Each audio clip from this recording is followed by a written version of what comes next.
Hi, I'm Chinwe.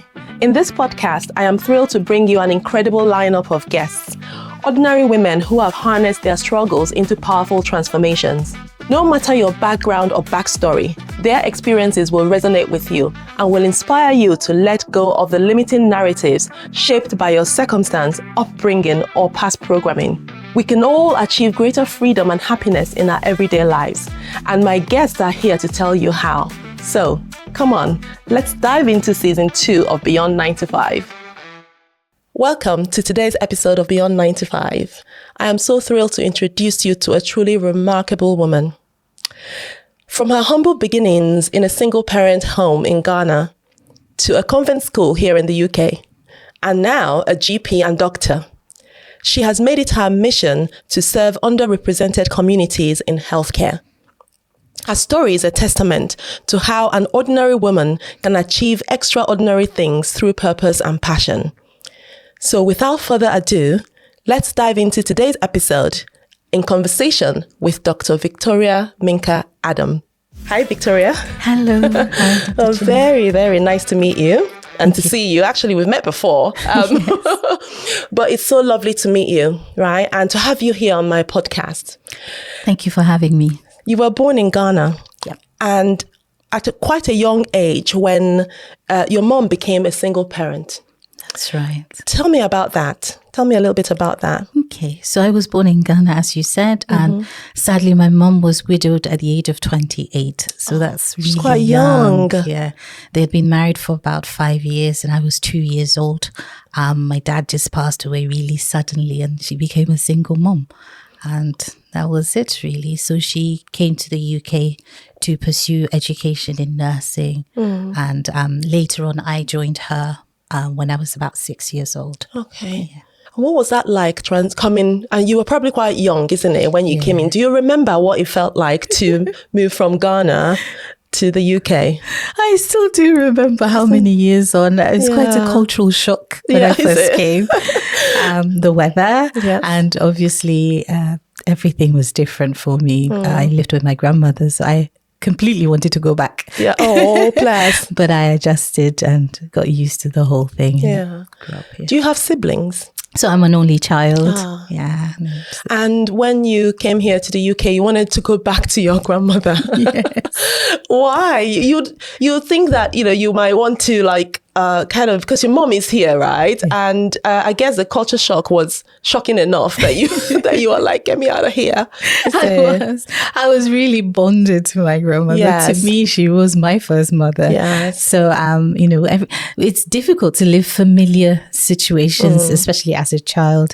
The food, the weather, everybody. I lost my support network. And sometimes we forget that children need that support network as well as adults. So, I wanted to go back to what was familiar. Yeah. Of course, I spoke very different to what I do now. So that was a change. And what was it like in school? Because you would have come over here and just gone into primary school, I presume. Yes. Did you settle in okay? It took a while because my mom lived in predominantly very English area because she had done her nursing training at the coast. Yes. So actually, and this was in the early 90s, so in school I was the only person of colour. And having transitioned from Ghana to here and being the only person of colour, that was difficult. But I did embrace all the challenges and got used to it over time. Yeah. So how come you went to a convent school? When people say convent school, do you mean that it was a school that was run by Catholic by Catholic Church, is it? Right. Yes. So my secondary school was an all-girls convent school. It was run by Catholic nuns. So I think they were the every nun have an order in terms of how they call themselves. So we had teachers who were not nuns, but some were. So the headmistress was a nun, and that was interesting. It's very religious school, obviously, and all girls as well. Do you think it shaped your perspective in terms of like faith and values? Was that a useful experience? Obviously, I know it because I'm Catholic, by the way, guys. So I'm not asking from a place of criticism. I'm asking from a place of that early exposure as a young person, being surrounded by a group with firm beliefs. Do you think that shapes your values and the way you look at the world? Life, yeah, definitely. I think it does, because before exams, our headmistress would pray, prayer and mass, and just being kind, which I'm sure all religions have, but specific to Christianity is the kindness. Was all impacted in how we were taught, and we had mass all the time. So yes, definitely, faith has been always a significant part of my upbringing or upgrowing. Growing up. Yeah. And when did you decide that you were going to do medicine? Because I imagine that you would have done secondary school in the convent school, right? Yes, and that's right. How did it work at the time? Did you have options and ambitions, and how did you channel your ambitions towards medicine? Towards medicine? Yeah. So from a very young age, I wanted to be a doctor. Okay. How young are we talking? I think my earliest recollections when I was 5. Yeah. My mum says I've always said, I had no other option. I was one of these children very fixated on what they wanted to be. Actually, the whole my dad dying thing, just what I always wanted to, see why people died and save lives, that kind of thing. Yeah. So from the age of 5, I've said, I'm going to be a doctor. And they always said, do you need other options? And I keep saying, no, that's what I want to do. So in school, I did GCSEs and that went well. So I was on the road to my vision of becoming a doctor since age 5. That must be nice, isn't it? Yeah. My mom, throughout the whole process, trying to open my mind out to other options. But I was very defiant. It's interesting how an experience from when you were as young as 5, and I think we forget this, isn't it, that children are very, very impressionable, right? And we assume that even that they will forget traumatic experiences or they will forget things that have happened. But in my experience, even if they forget the incident, it's almost impossible for them to forget the experience or the consequence or the the ripple effect of it. So I find it very fascinating that from as young as 5, you wanted to be a doctor, and you wanted to be a doctor for a reason. It wasn't just sort of a general need to pursue something. There was a clear signal in your life that started it all out. Yeah, that's right. She wanted me to be a lawyer, actually. She's like, no, don't be a doctor, be a lawyer. I can't imagine you anyhow else anyway, because, you're a fantastic doctor and I've heard so much about you. But was that straightforward though? Did you then do your GCSE and go on to? So the journey was never as straightforward as I imagined. So I did the GCSEs, passed, and I said to my mom, I'm going to be a doctor. She's like, yeah. And then A-levels came, and unfortunately I struggled with A-levels and I failed my A-levels. Well, to me, I failed because I didn't get the grades I needed to make it to med school. And that was my first experience of failure or not achieving, because I was a bright child, so I always got the marks that I needed, and very high flyer child. So when that happens and then suddenly you don't make it, it was quite distressing. A bit of a shock. Yeah. And for the first time in my life, I was faced with the possibility that I wouldn't be a doctor, and this was shocking for me. My first time of failing an exam was actually in med school. Oh wow! The second MB. And I didn't pass anatomy by a little bit, it wasn't that much. Honestly, I felt like my world was like, I was like, how did this happen? Because, quite like you, I felt like I was a very bright child person. At this point I was in uni, so, not necessarily a child, but it was nearing on traumatic because I was like, oh my goodness. But I think one of the things that I did at the time, because I'd met my husband around that time, we're still in university, and he'd unfortunately lost his sister. Oh dear. And there was a lot going on. And so I had very quickly got myself around that failure and didn't allow myself to sort of wallow in it and it was a bit of, thinking back now, it was a bit of work to try not to carry that experience with me, and to kind of push it all aside and try and pretend as if it never happened, because, you know, I was like, okay, this is what happened, and focused and carried on. But anyway, I digress. Clearly have not forgotten this, have I? But yes, and so your A-levels was a bit tricky. Yes, it was a big setback for me. And I do think setbacks, like you had to readjust yourself and refocus. Setbacks build us up somehow. Yes. So these days, I'm very thankful for that. At that time, you know, it felt like the end of the world had ended. And sometimes I talk to our young people and say, it's okay, you'll be fine. True. You know, there's life after whatever grade that you didn't get. And So were you encouraged to try again, or, you know, did you have any challenges in terms of going back on track? Did people around you say, well, go back and try again, or were you getting more of well, you know, I told you should have been a lawyer kind of situation?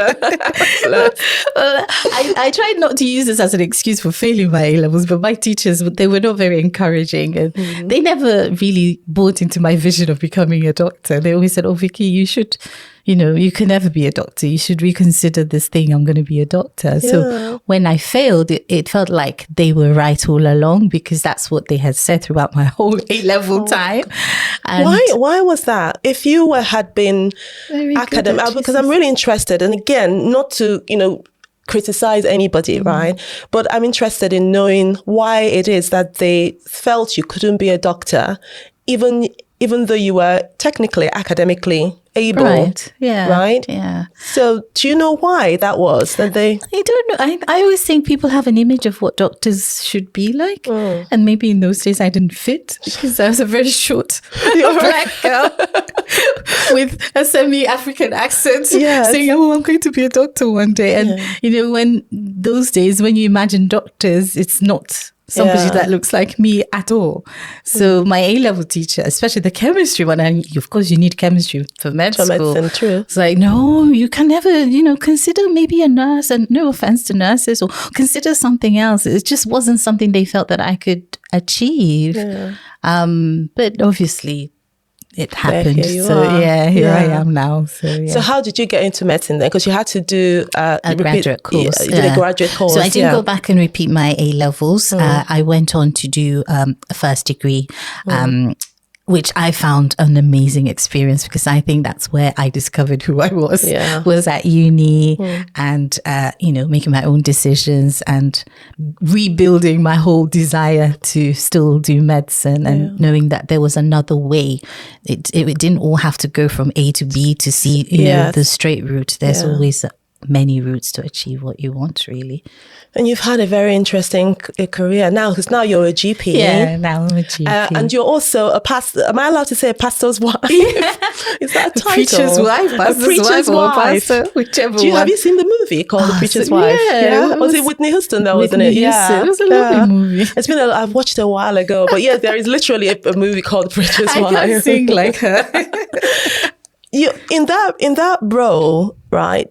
And again, you've had a very your foundation years were within the the church and religious setting, and now you're a preacher's wife with a lot of responsibility. And I imagine you are responsible for quite a lot of things and people in your community. Is there a clash sometimes with your faith in God and your belief and understanding of medicine and science?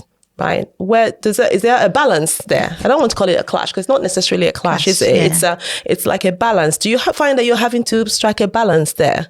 I think so. And I think we are unusual, because I'm a doctor and a preacher's pastor's wife. It's really unusual. So people always love to say, oh, is he going to cast the disease and then you give the medication, or how does that work? But I think my faith enhances the medical thing. It works hand in hand, because both is about helping people, restoring lives, and making people better. Yeah. So for us, it makes our church a little bit more holistic, because I think sometimes we all look at one side of spirituality without looking at the physical body. Yeah. But because Pastor's wife is a doctor, we have a health month every year at church, and we check people's blood pressure and do things that you wouldn't normally see at church, during our health month. So I think something to be said about a lot of focus on the physical and not so much on the spiritual or whatever version of that you believe in.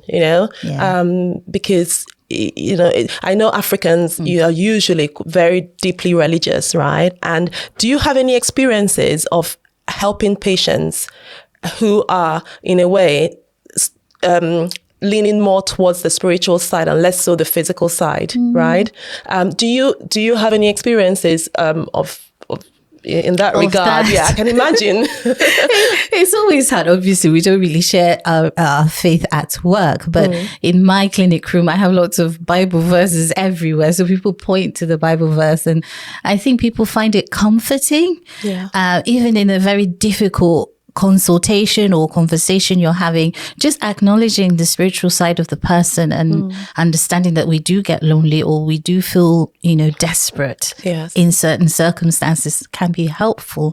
And if the person says, they're of faith, then I say, maybe reach out to your church, or I signpost a lot more for support, because there is a lot of support out there for people who are struggling in different ways. I put out a poll on our Spotify account and asked the question: do you think that GPs should routinely offer patients a spiritual or a spiritual option when they're caring for patients? And I'm still waiting for the results to come in, because I think that'll be an interesting thing, right? Yeah. I think we should. Yeah. I think as doctors, we should. The same way that you would ask a patient, what their allergies are. I think it should be okay to ask, what else can we do? Where do you stand with spirituality and how can I help in any way? We often feel like we have to have all the answers, and I think that's probably why we don't ask those questions. But actually, if a patient, it shouldn't be a barrier. We should talk to our patients about it. Because like you said, a lot of people come to us with physical ailments, but there is that other burden that you can't see, and a sense of desperation and need, which we can't put plasters on or suture or prescribe for, Yeah. But I think medical school makes you feel like you have to be almost anti-spirituality, because it has to be scripted, and here I'm going to help you, and the spirituality is woolly and airy-fairy. But I think I shared this with you at some point. I had a very sick son, and at that point, my faith was so important to me. And I remember sitting there as a mother and then watching them do their ward rounds and seeing how it is patients see us, 10 people standing and discussing this person who's your son. And at some point during the ward round, I just burst into tears because I felt so hopeless. And, as a medic, they teach you don't give hope in case something goes wrong. But what I needed at that point was hope. And when I burst into tears in this massive ward round, it was like 10 people. And the specialist nurse, she came back and she did something just very gentle. She just touched me. She's like, it's going to be okay. Oh.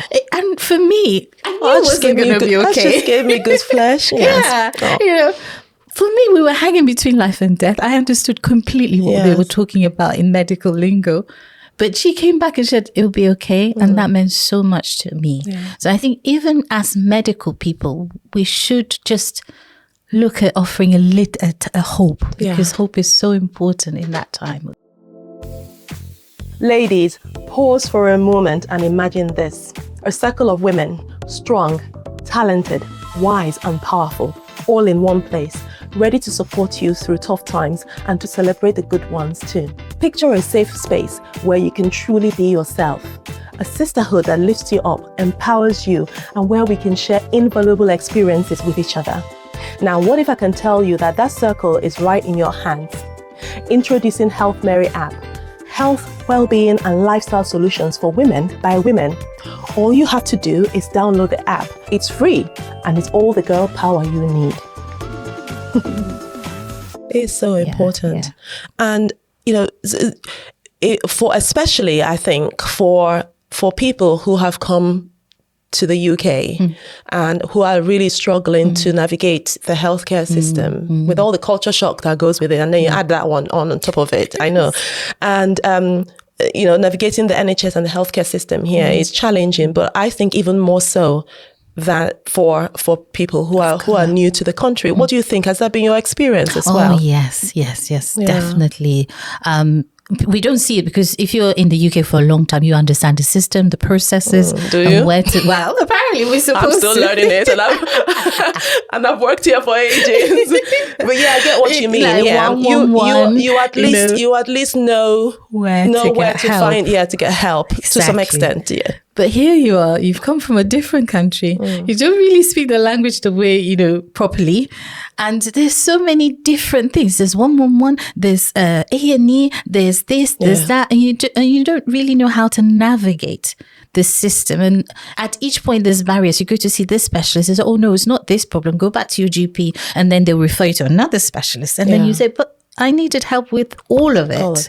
So it's all a bit jumbled and broken. And if you're not somebody even if you're from Europe, I find that people from Eastern Europe, when they come to UK, they struggle. Well. They really do struggle, let alone from Africa or Asia, where the systems are very different.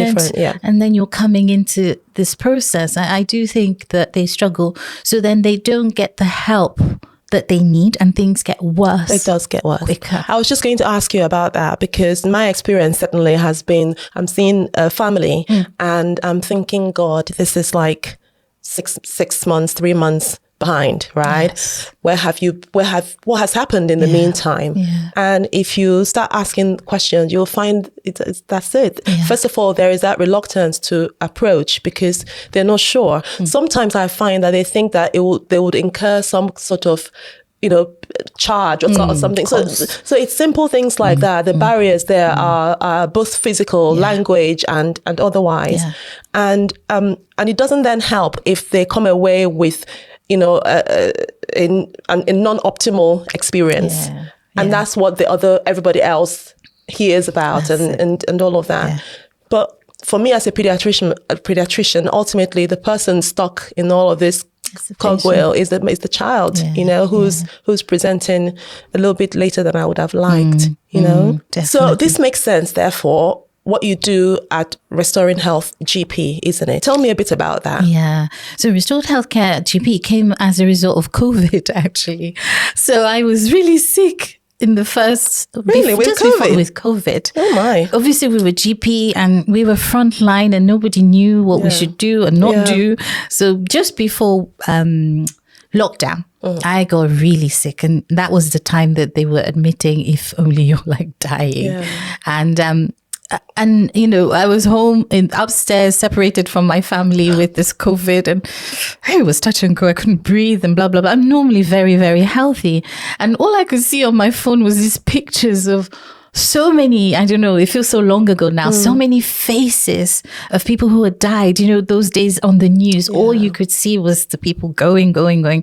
And because I felt so sick, I'm like, oh gosh, I did pray a lot in that season. Yeah. Like, if you give me a second chance, because I honestly thought I wouldn't make it. We call an ambulance out because I just couldn't breathe. I was struggling a lot and I could see my numbers were going. But obviously when you're young, they're waiting for it all to crash before they take you in. And I said to myself, if I make this, I'm going to make something different. I'm going to do something different. I'm not going to just work for money. As a doctor, it's nice. We do help, but you get fixated on that every day, 9 to 5, as per Beyond 9 to 5. And I made up my mind that. What's on your job plan? Yeah. because we have job plans, guys. Yes. So as a doctor, you get a job plan, and that technically rules your life. And GP land is just seeing copious, 10 minutes, 30 patients. I was doing a lot of locuming, going back and forth. I thought, no, I'm going to do something different, and I'm going to try and help and make a difference. And that was the birth of Restored Healthcare. It's health equity. It's just about bridging the gap and making it fair, so that the same people get the help that they need. My patients in an affluent area, they have access to so much. And then other people in deprived areas, they don't have the access, number one. They don't even know where to go. And there's language and cultural barriers and stigma. We talked about faith. Faith says, oh, you should pray and then it will all be better. And somebody like me who's a doctor saying, no, go and see a doctor. That helps, impacts and changes the narrative. You can sit at home and say, oh, people of color are not getting the help, or you can go and try and make a change, make a difference, educate and empower the people to do something about their health. And that's where we came from, really.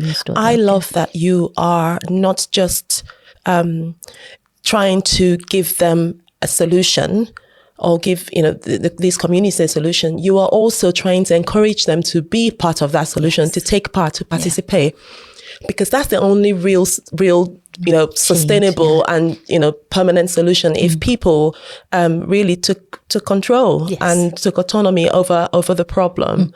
I love that you're engaging them so directly. And you how do you do that exactly? So what do you offer? What's on the menu? Service menu. So with Restored Healthcare, we do a weekly radio program. It's on Rainbow Radio. They've not confirmed our day. We were doing Wednesdays, but we'll have a different day this year.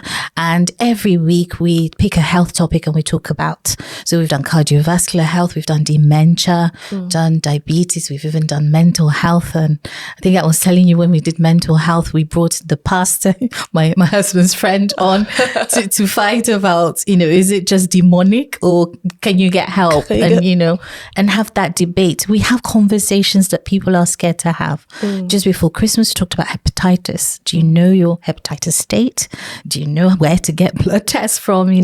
Real issues that are affecting people. So lots of people watch us, listen to us.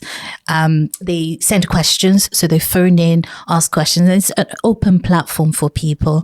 It is aimed at West African communities, so it's translated into one of the languages. Okay. So if people don't really understand English, at least they understand it in their own language. Yes. We're really hoping to do more languages just to bridge that gap. Because when somebody is saying something in your native language, you understand it so much more. Yes, there's so many nuances. Yes. There are some things, because I'm Nigerian originally, and I'm Igbo. There are certain things that you can't there's no English word for certain certain things, literally. Right. And a lot of the sounds and the intonations carry a meaning, So I can imagine somebody who is, especially when you're in a desperate place, right? You really want to hear a voice that you can resonate with, isn't it? And I think that's absolutely amazing. And did you say this? The show runs every month? Every week. Every week. Weekly, it's from 9 to 10 on Rainbow Radio. Yeah. As I say, we're waiting for confirmation on what day. It's either going to be a Tuesday or a Thursday. And then apart from the radio outreach, we go into communities to do free health checks. Oh, okay. So that is to do your blood pressure, to check cholesterol and sugars, to do body mass index and tell you you're a bit overweight, and do medication reviews. Because what we find is people are confused about their medication and side effects and things like that. Where somebody's there, sat there talking to you, then you can ask the questions that you want to ask and bridge that gap, really. So we've done a few. We did one at a gospel concert, Kent Worships. It was done in Chatham. Yeah. I think they had about 50 people came and did that. You should send me an invite next time. I will. It was so much fun because people were dancing and happy, and then they were getting their health checks checks. Yeah. Like spoonful of sugar that helps the medicine go down, literally. That's amazing. You should let me know next time that's happening. I'll make a point. And even for the free health checks that you do, just rope me in. We would love to have you. So it's better to go into a community rather than just say, come to us. We're going there. We're taking all our things. We're advertising. We say, we're offering this to you. Come and then we'll help you. So that's another part of I love that you have this strong sense of social responsibility there, isn't it? Because I'm sure the people who you take this out to are not necessarily your church members and all of that. And that's important that people see us doctors and medics in that capacity. I feel that sometimes the public, there's a little bit of a screen wall, right? And they are used to seeing us behind desks in clinics or in ward rounds. But I think that's amazing. In your experience as a GP and as a female spiritual leader, we are constantly sort of driving this women's empowerment and female advancement. How can we bring men in the conversation? In your experience, where do they come in all of this? Because I'm quite mindful that where we are talking about, women, there are also the men left behind who form part, literally an equal part of the conversation. As a GP, where do they sit?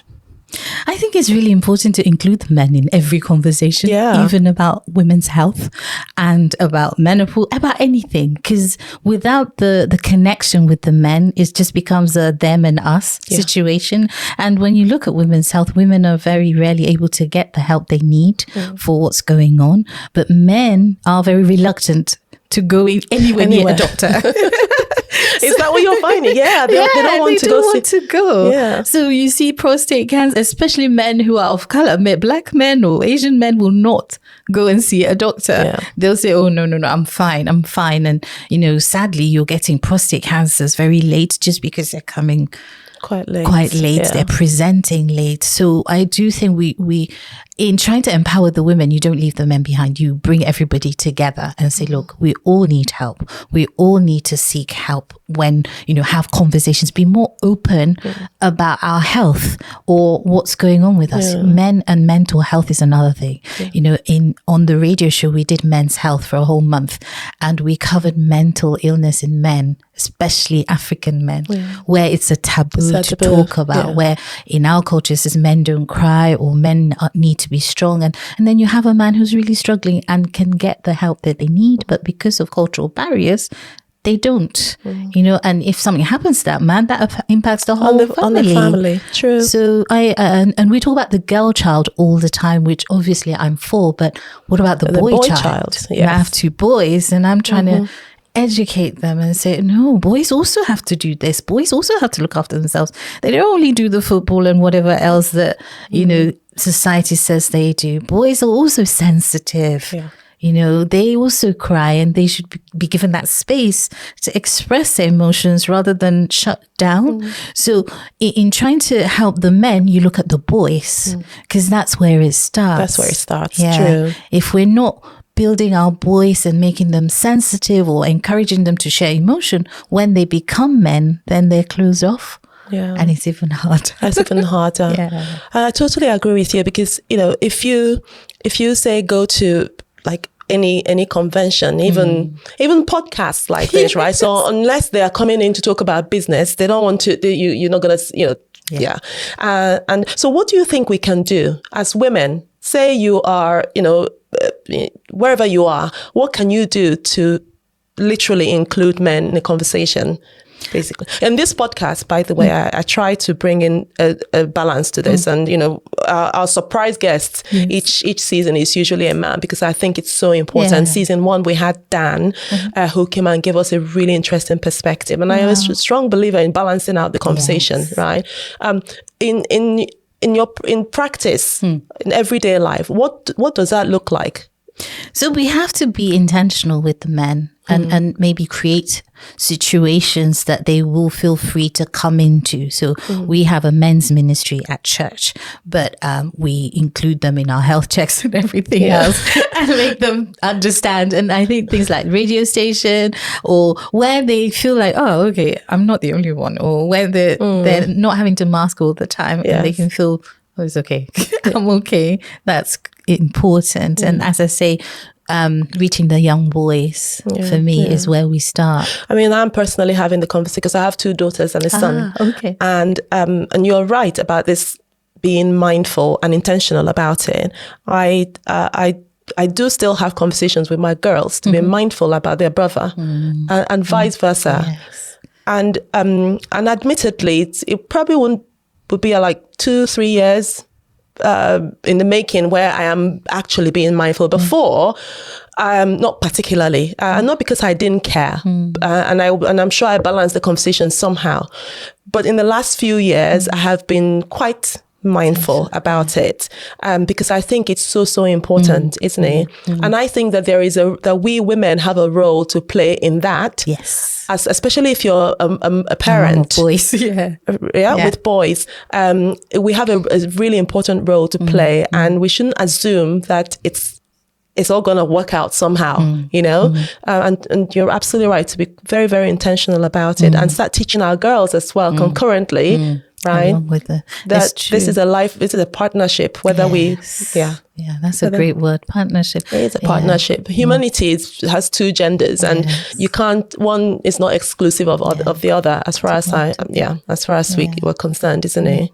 And so what has been if you were going to formulate one plan, right, in a GP setting, right, to reach out to men, right? In what format would that be?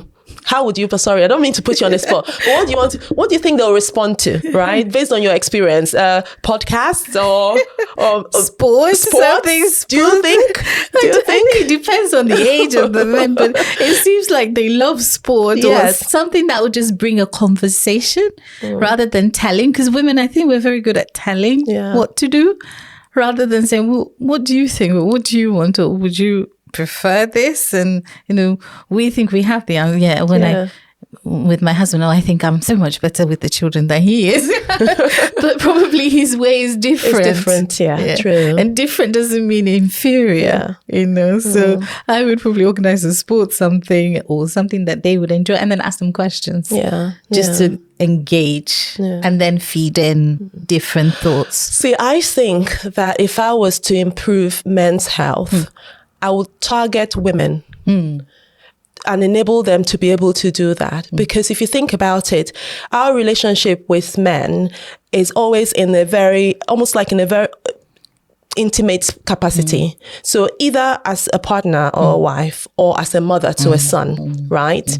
So in my mind, I'm coming up with this, guys. I didn't plan that. It's my scheme, a plan. So in my mind, if I can empower my daughter enough to be her own self, come into her own space, and also equip her with what it takes to recognize and balance that connection with the male, with the male gender, she's in a better position because to whisper and be the next focus.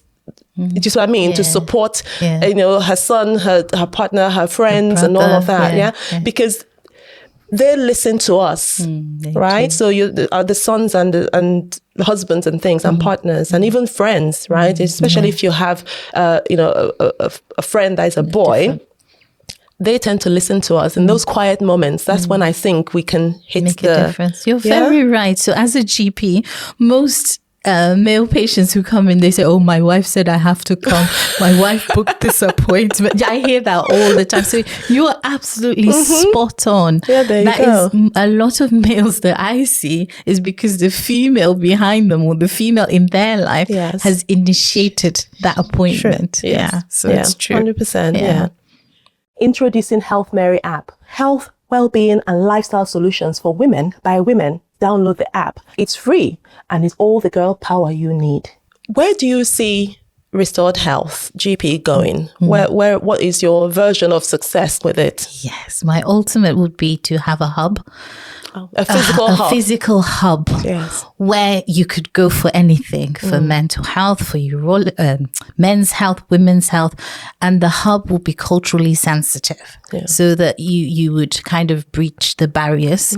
So that I would love to do that, and also go into med schools and places early to educate about how you deal with people of color or ethnicity. And I don't think we're taught that, especially in the UK medicine. We're not. It's just left behind. Even like rashes or simple things is kind of left behind. So in whatever few years with restored healthcare, 2 things is to have a hub where people can go and get their health needs sorted out and feel like, oh, the people look like me or talk like me or culturally sensitive to me, and also educate higher up so that when doctors come out, they're culturally aware and sensitive, and that's a way to bridge. I mean, that cultural sensitivity is so important. It's so basically, something like sickle cell, right? And I go on a ward round and I see this child who's in crisis and who's in a lot of pain. You guys have no idea. Sickle cell pain is so bad. And you can tell that even in caring for that family, mom and child, there is a difference there, right? But it's not for want of people, excluding them or anything. It literally comes down to not recognizing the cultural differences in body language, So I've had some colleagues come and go like, oh, this mom is quite, stubborn or whatever. And I said, no, she's sitting like that because she's upset. So even things like the body language, there are little nuances, right? That any other people would look at and go like, and interpret it completely differently. And then affects the treatment of a child, how well we respond and how quickly we're able to get in there and help the family. It affects their experience of that admission, of that contact. And it just alienates them more and more and more. And then that child comes in even later and later in the crisis, And then they suffer. Yeah. So what you said about catching this early in terms of educating medical students and nurses and anybody coming up in training especially in the health sector, it's so important. Really important.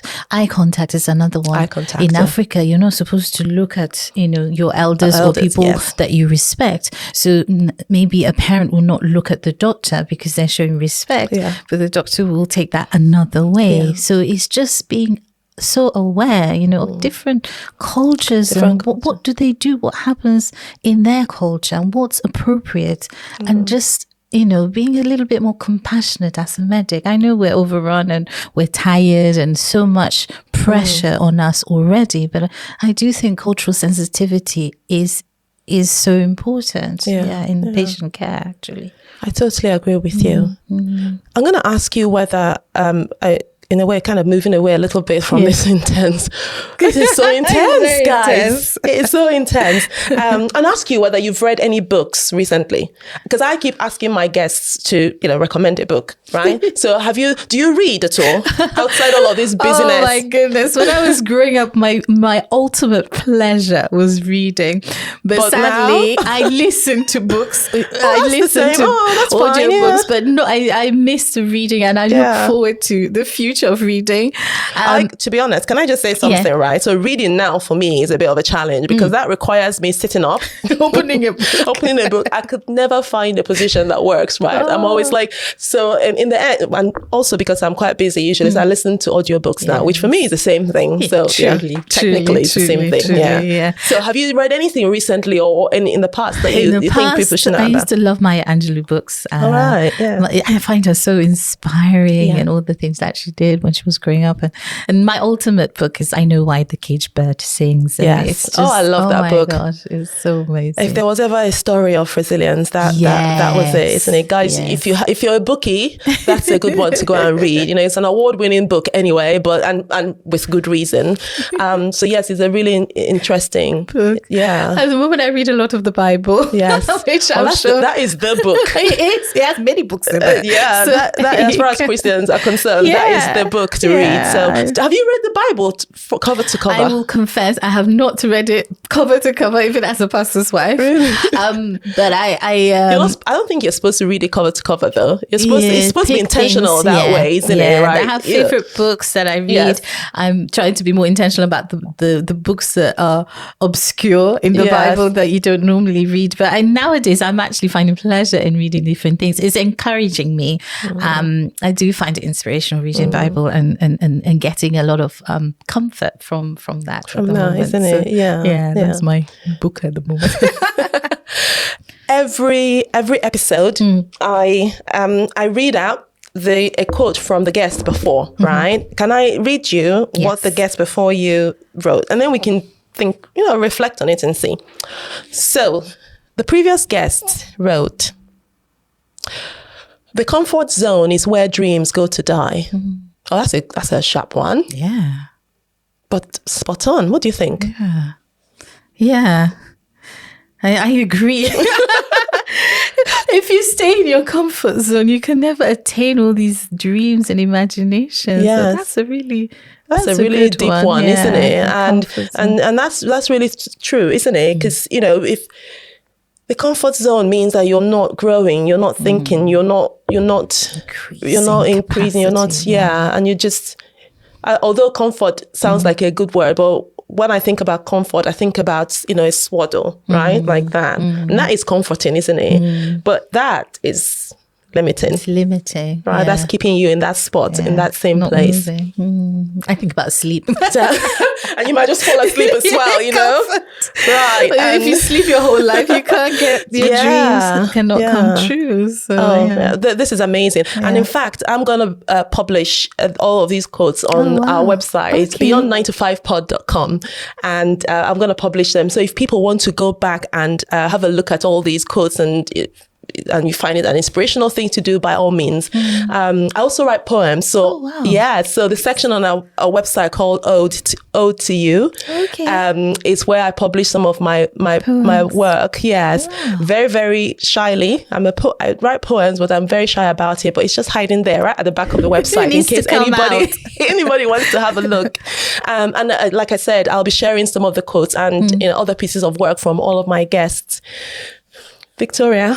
Yes. Thank you so much.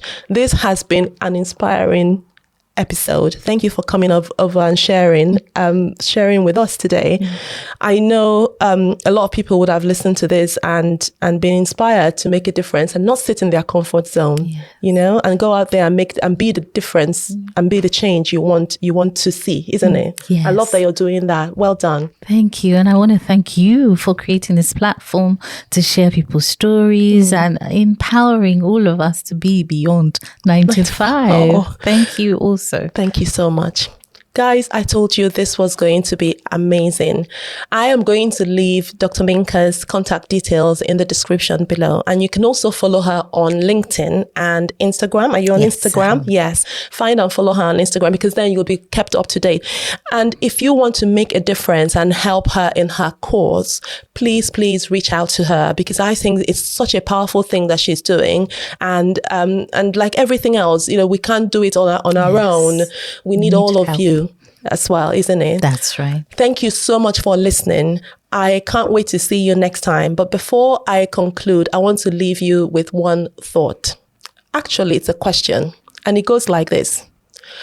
What do you plan to do with your one wild and precious life? Until next time. Coming up next week on Beyond 9 to 5. Basically, lack of sleep is going to affect us physically, mentally, and emotionally. Yes, we know for good health we need to eat well, we need to exercise. But if we're not sleeping well, our hunger hormones are out of kilter. I was eating absolute rubbish. I was about 25 kilos bigger than I am now. I wasn't looking after myself the way that I now know that you need to. Self-care isn't selfish. I was trying to put everyone else first. I was trying to put everything else first apart from myself. I was just physically, mentally and emotionally just on my knees, completely on my knees. Sometimes when I'm seeing the child in my clinic for sleep, I'm looking at parents and they look like... Yeah. Like who's helping you? Where the child's sleep is affecting the parent's sleep and the parent's lack of sleep is affecting the child's. So that overall approach is so important. We were on holiday, sat next to another English woman and got chatting to her and said, oh, so what do you do? And she said, oh, I'm a sleep consultant. I was like, oh, wow, okay. She basically just gave me some tips, and then we started to implement those changes, and it worked. And it was like, wow. This is nuts. This is crazy.